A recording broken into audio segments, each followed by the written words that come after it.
No sábado, dia 20 de setembro, ocorreu o lançamento e tarde de autógrafos da mais recente obra psicografada pelo autor João Alberto Teodoro, O Reencontro de Heróis, do espírito Frei Antônio Maria.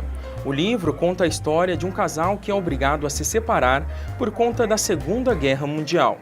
Viajando no tempo, surgem recordações de uma linda história de amor. É a história de um pracinha que tem a família envolvida com o afundamento de alguns navios aqui no Brasil, e ele, revoltado, ele vai lutar contra os alemães. E ele, quando chega na Itália, ele encontra um passado, né?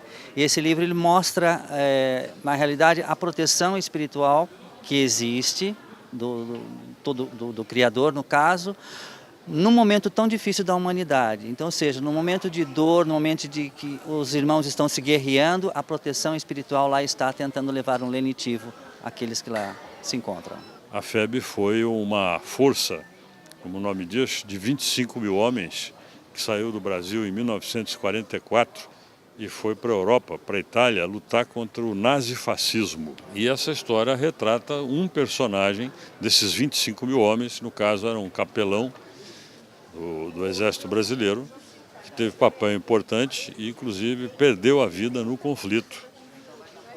E por isso, então, nós apoiamos na medida em que o livro ajuda a divulgar e preservar a história da Força Expedicionária Brasileira. O evento ocorreu na Livraria Cultura, em São Paulo, e reuniu diversos ex-combatentes do Exército, que entre réplicas e peças originais estavam vestidos como autênticos soldados brasileiros da Segunda Guerra. O Exército naquela época estava sendo formada a Força Expedicionária, acabei indo para a guerra.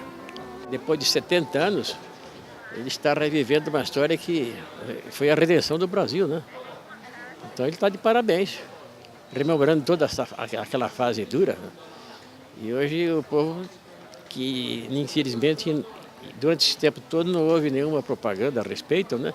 Na história, nós não temos história praticamente de guerra. Contactando com o João, ele chegou e falou, bom, então você vai dar uma lida no livro, você que é pesquisador, e eu realmente fiz uma leitura do livro todinha antes da edição. E eu posso dizer que o livro realmente, ele é uma aula de história. A parte militar, então, é fantástica, porque pega coisas por exemplo, o Frei Orlando da FEB, o ataque de submarinos alemães na costa do Brasil. Ou seja, são ângulos da história militar da Segunda Guerra que ele, com certeza, quem passou isso para ele viveu. Na realidade é uma homenagem aos pracinhas, porque é um tema que emocionante, existem vários dramas em cada um que lá foram em torno de 25 mil pracinhas, e é uma homenagem a eles, porque o Brasil infelizmente não tem a memória muito curta e não dão valor aos verdadeiros heróis. E esse trabalho começou, na realidade, no trabalho espiritual. Veio uma entidade, se comunicou e, a partir daí, o Frei Antônio Maria começou a passar a história desse pracinha. E aí é onde saiu toda a história envolvendo Frei Orlando, que é um capelão do Exército Brasileiro, que foi também para a Itália e acabou ficando lá, não retornou, mas levando o amor, levando a esperança, não só aos pracinhas brasileiros, mas também às vítimas da guerra que lá estavam.